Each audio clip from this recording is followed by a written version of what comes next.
Assalamualaikum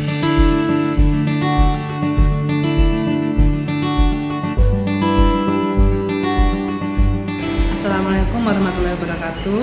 Bertemu lagi bersama saya Roro Indri di channel Emak Budundu. Kali ini kita masih akan membahas masih dalam buku yang sama, tapi bab yang berbeda, yaitu Rahasia Malas Menangkap Ilham-ilham Jenius. Ilham-ilham jenius di sini ketika saya baca adalah momen menemukan adalah sebuah ide atau sebuah solusi dari semua permasalahan yang mungkin kita alami selama ini.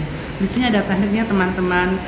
Dari kemarin saya udah baca ini dan ini pas banget, dan saya ternyata tanpa sadar saya sering melakukan fase ini ternyata ada ilmunya.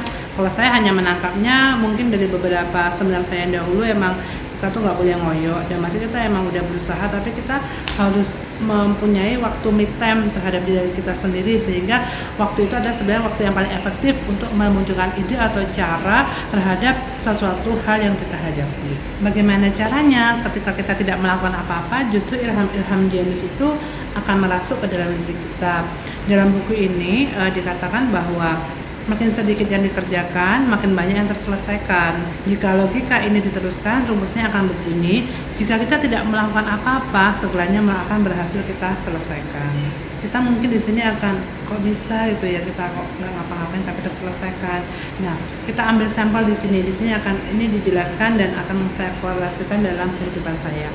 Di sini kadang-kadang kita kan punya masalah yang tiap hari dipikirin, gimana solusinya nih, gimana saya harus menyelesaikan ini, gimana terus kita sudah melakukan seperti dalam bab sebelumnya kan, ketika kita mencintai pekerjaan kita, mencintai aktivitas kita, maka kita akan melakukannya dengan tanpa beban, ringan, dan kita otomatis bisa komitmen yang kita buat sebelumnya kita tuh ringan. Tapi pada fase tertentu kita kadang-kadang kan bukannya buntu ya, kita akan merasa ketagihan terhadap aktivitas yang kita kerjakan itu. Di saat hal itu terjadi, mungkin ada fase-fase di mana otak kita tuh kelelahan, dan ide-ide kreatif atau sesuatu hal yang sebenarnya itu yang harus dilakukan untuk trik atau teknik selanjutnya malah akan menjadi hilang atau buntu. Di sini dijelaskan bahwa seandainya kita banyak masalah, di sini masalah dan Anda memeras pikiran mencari jalan keluar, hasilnya tetap buntu. Anda putus asa, kemudian Anda menyerah, kita udah capek itu. Nah, kalau kita capek kan kita jalan bengong kemana atau ngapain. Nah, di saat itu ternyata tiba-tiba muncul, ternyata ini, kayaknya kalau dicoba ini keren ini. Nah, itulah yang dimaksud dengan ide jenius itu tadi. Itu adalah jawaban dari masalah yang sedang kita hadapi. Kita harus istilahnya cooling down. Ketika kita cooling down, otomatis di sini akan disebutkan istilahnya iluminasi atau pencerahan. Nah, selama ini kadang-kadang kita bukannya curhat ya, kita sharing ini, semoga kita dapat pencerahan di sini. Nah, dengan mengistirahatkan otak itu sendiri, maka sebenarnya kita sedang melatih otak kita untuk menemukan jawaban-jawaban atas segala sesuatu yang kita cari selama ini. Karena otak kan menyimpan semua data nih, tiap hari kita mikir aja tanpa memberikan kesempatan kepada otak untuk inkubasi. Di sini ada disebutkan inkubasi, jadi butuh waktu untuk mendiamkan otak itu untuk bekerja sesuai dengan dia sendiri tanpa campur tangan pikiran kita. Bagaimana caranya agar kita bisa mendapatkan iluminasi atau pencerahan itu? Nah, iluminasi atau pencerahan itu apa? Di sini adalah artinya hal-hal mendasar di balik kelihatan intuitif. Rumusnya sangat sederhana, yaitu resepnya istirahat. Ya, hanya istirahat resepnya, dengan tidak melakukan apa-apa. Dalam kehidupan kita kan selalu sibuk dengan fase, di sini adalah fase aktivitas ya. Kita dengan kegiatan kita, mungkin bisnis atau mungkin pekerja atau mungkin wira swasta, kita berputar dengan hal yang sama dan terus menerus. Dan ketika kita enjoy, kita menikmati, kita happy, maka kita tidak merasa beban dan kita seolah-olah menjalani itu dengan sangat menyenangkan. Tapi di sini kita sebenarnya sedang bukan menghukum otak ya. Kita tidak memberikan ruang kepada otak untuk dia berkreasi. Kalau menurut saya, kata-kata saya adalah berkreasi. Karena sebenarnya fase istirahat adalah fase yang lebih penting daripada fase aktivitas. Kok bisa ya fase istirahat lebih bagus dari fase aktivitasnya? Kita bahas tentang fase istirahat dulu. Ketika kita mempunyai proyek nih, kita merasa ketagihan dan kita merasa tertantang. Karena kita happy, kita nggak sadar kita melakukannya dan tanpa sadar itu bekerja keras ya, saya semangat gitu, aktivitas terlalu tinggi. Di sini kita tidak memberikan, seandainya kita terus-menerus dan kita tidak mengcooling down-kan otak atau menginkubasikan diri kita, maka kita hanya masuk dalam fase aktivitas terus, dan itu sebenarnya bukannya salah ya, tapi sebenarnya itu momen-momen aha, sebenarnya ada ide-ide kreatif apa yang itu sangat dasar, kita menjadi terkungkung. Nah, di sini kita akan bicara tentang fase istirahat. Dari sudut pandang ini, istirahat dengan mudah dapat dianggap tidak produktif, tidak penting, dan membuang-buang waktu yang sangat mahal. Memang beginilah cara otak berpikir, otak yang kelelahan. Berarti ini persepsi otak yang kelelahan. Kalau otaknya lelah, kayaknya mungkin saya juga kadang-kadang, nih kayaknya gue rugi. Tapi enggak juga. Tapi dalam kehidupan saya sehari-hari ya, sebelum COVID ini saya sering, ketika saya suntuk, maksudnya saya capek atau apa, mungkin di project atau gimana, saya sering me time sendiri, dia keluar ke pijet atau apa, dan setelah itu saya fresh kembali, dan malah kebetulan apa-apa yang saya targetkan malah menjadi tercapai. Misalnya saya ada mau prospek berapa nih gini-gini, pas setelah saya me time, mungkin saya membutuhkan waktu 4 jam sampai 5 jam ya, mungkin pijet dan lurang atau apa istilahnya, setelah itu saya menjadi fresh kembali, dan ide-ide yang selama ini di otak itu merasa bukannya ruwet ya, numpuk-numpuk, akhirnya fresh kembali, dan hal-hal yang selama ini harus target apa, bagaimana, malah dengan sendirinya punya ide-ide yang bisa kita terapkan. Nah, kalau di sini kan saya sendiri me time-nya dengan cara itu, dengan cara belanja. Nah, saya hobi belanja, maksudnya senang jalan-jalan, dan di sana situ saya udah refresh ketika udah jalan sendiri kemana itu, dengan shopping atau dengan mungkin nyari diskon atau apa, udah membuat saya happy, dan itu udah istilahnya otak saya menjadi kembali segar, istilahnya begitu. Di sini dikatakan bahwa fase istirahat justru menjadi lebih penting dari fase aktivitas, karena istirahat memberikan aktivitas derajat bahan bakar yang lebih tinggi bagi aktivitas agar terus berjalan. Fase istirahat memberikan aktivitas derajat bahan bakar lebih tinggi bagi aktivitas aktivitas agar terus berjalan. Berarti di sini poinnya adalah kita nggak boleh meninggalkan fase istirahat, dan memang hak tubuh kita juga untuk menyenangkan diri ya. Mungkin dengan setiap orang kan punya hobi masing-masing ya, punya kesenangan sendiri-sendiri, mungkin dengan bersepeda atau olahraga atau apa. Nah, itu kita jadikan sebagai fase istirahat kita. Bisa jadi dengan tidur, kadang-kadang juga tidur atau apa juga tetap menetralkan otak yang selama ini numpuk dengan aktivitas dan target-target yang sudah kita buat sendiri. Tidak melakukan apa-apa akan memberi mekanisme kimiawi otak kita berkesempatan untuk melambat dan menggenang. Tidak melakukan apa-apa akan memberi mekanisme kimiawi otak kita kesempatan untuk melambat dan menggenang, dan akibatnya membangun tatanan yang lebih tinggi dari informasi-informasi yang telah kita masukkan sebelumnya. Nah, berarti kalau di sini adalah dengan tidak melakukan apa-apa, maka membuat otak kita menggenang, refresh ya, dan menyerap semua info-info atau informasi-informasi yang telah kita masukkan sebelumnya. Jadi kan selama ini kan kita dituntut untuk berpikir ya, dalam arti strategi nih, harus gini.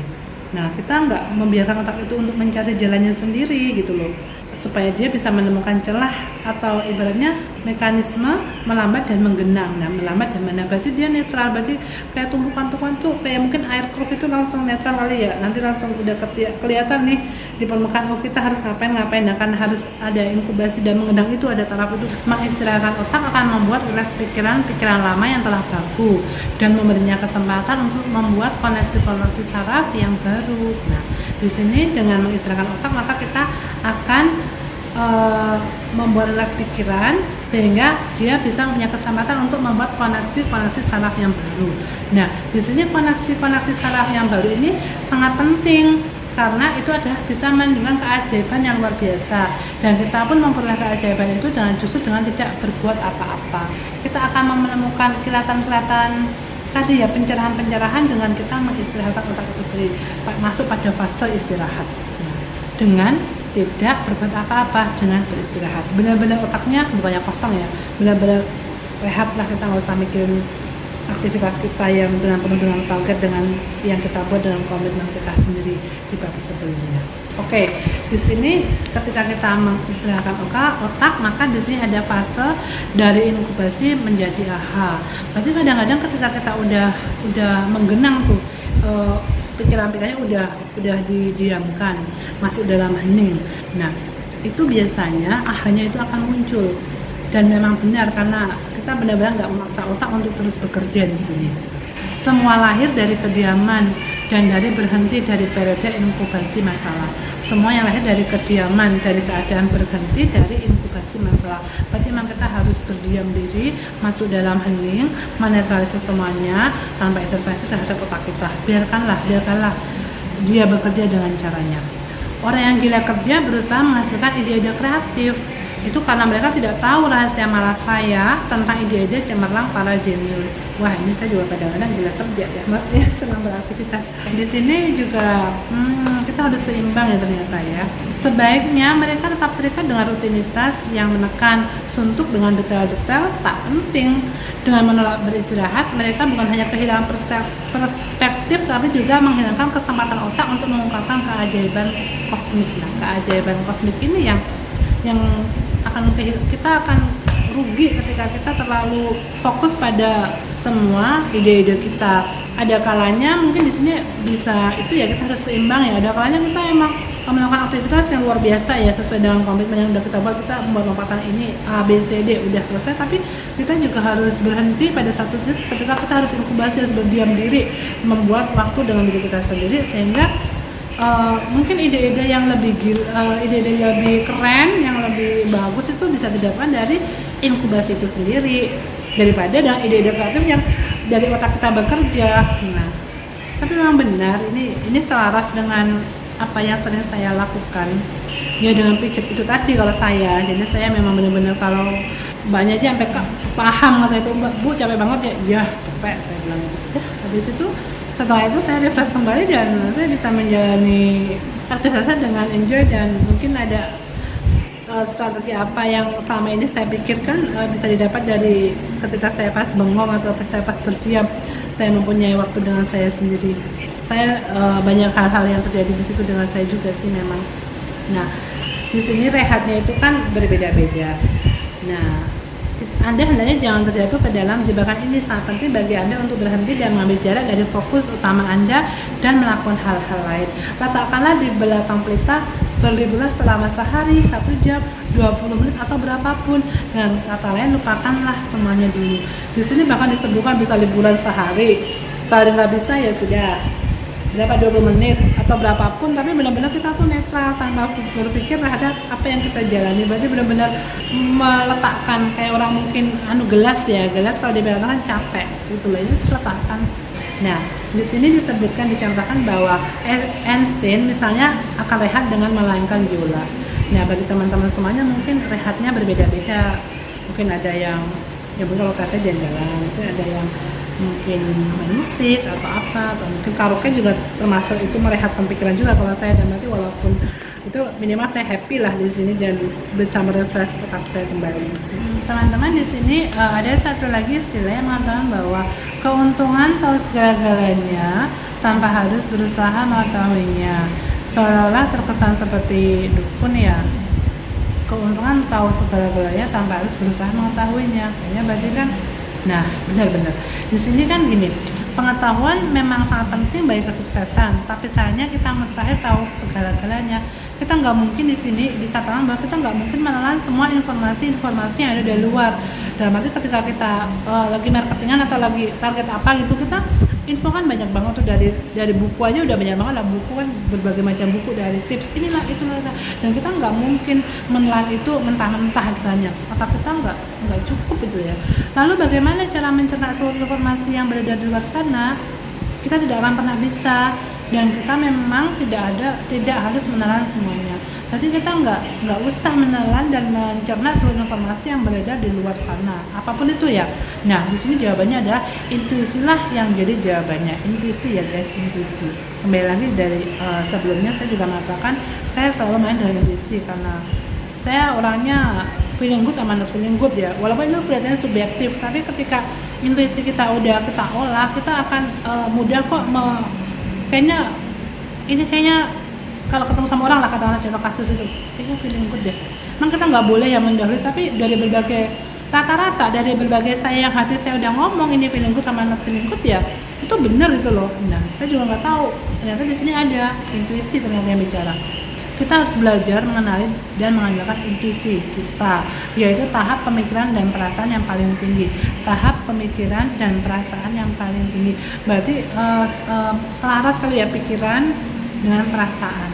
Pikiran dan udah bisa menselaraskan, dan menurut saya itu bisa dilatih sih teman-teman, dan itu nggak bisa gimana ya, logika aku nggak bisa, karena yang di sini kan yang namanya rasa ya, rasa. Dan ketika kita udah bisa mensinkronkan antara pikiran dan perasaan yang paling tinggi, nah itu insya Allah kita ketika kita ada inkubasi kemudian tak gitu, kayaknya ini bagus itu, udah dengan cuma batin aja gitu bisa melaju gitu.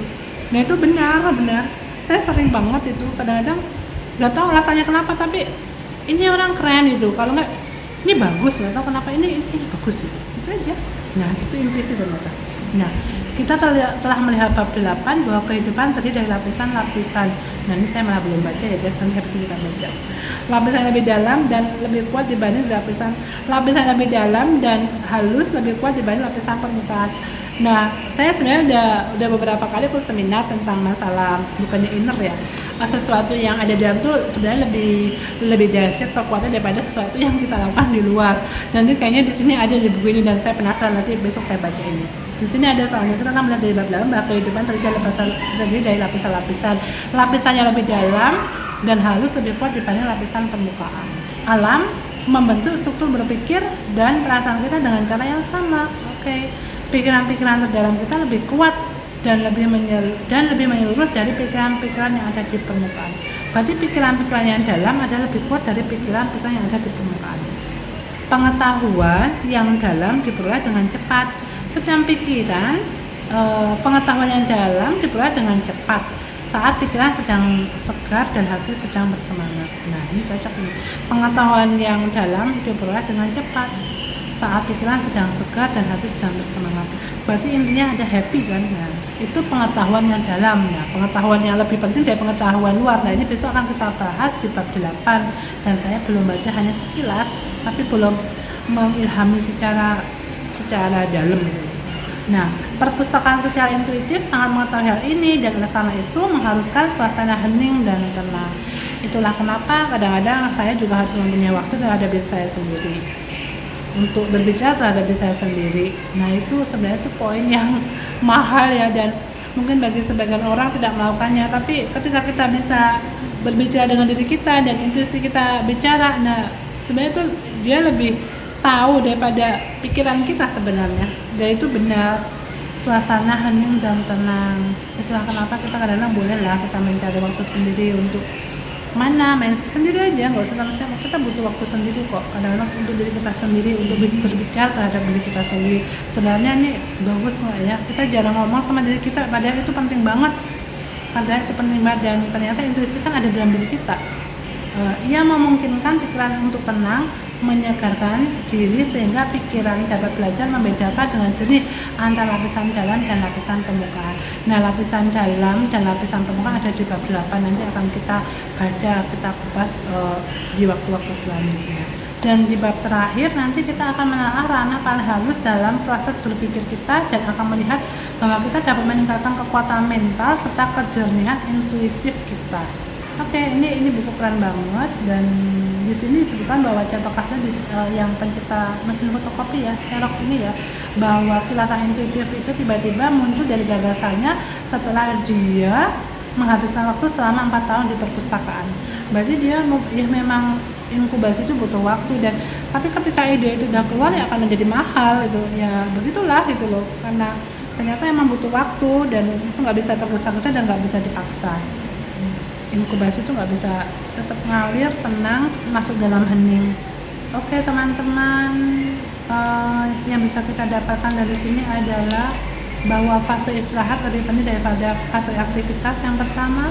Yang kedua, ketika kita udah masa fase istirahat, maka kita akan masuk dalam tahapan inkubasi sehingga akan memunculkan aha moment, berarti hal-hal apa yang sebenarnya selama ini menjadi hal yang brilian yang harus kita kerjakan. Dan yang terakhir adalah dengan tidak melakukan apa-apa, dengan masuk dalam hening, maka kita akan kita bisa berbicara lewat intuisi kita, karena apa yang dari dalam, pikiran dari dalam itu lebih penting daripada apa yang pikiran dari luar. Seperti itu ya teman-teman, bahasan kita hari ini tentang rahasia malas menangkap ilham-ilham jenius. Jadi memang kita harus mempunyai waktu untuk istirahat, melepaskan semua aktivitas yang ada, mau sehari, mau sejam, mau 20 menit, dengan cara yang berbeda-beda mungkin setiap orangnya. Dan insya Allah dengan itu apa yang menjadi bukan kendala, apa yang menjadi tips yang harus kita kerjakan di target-target kita, di komitmen yang harus kita buat akan datang dengan sendirinya. Terima kasih waktunya, salam sehat semuanya, sukses semua buat teman-teman. Assalamualaikum warahmatullahi wabarakatuh.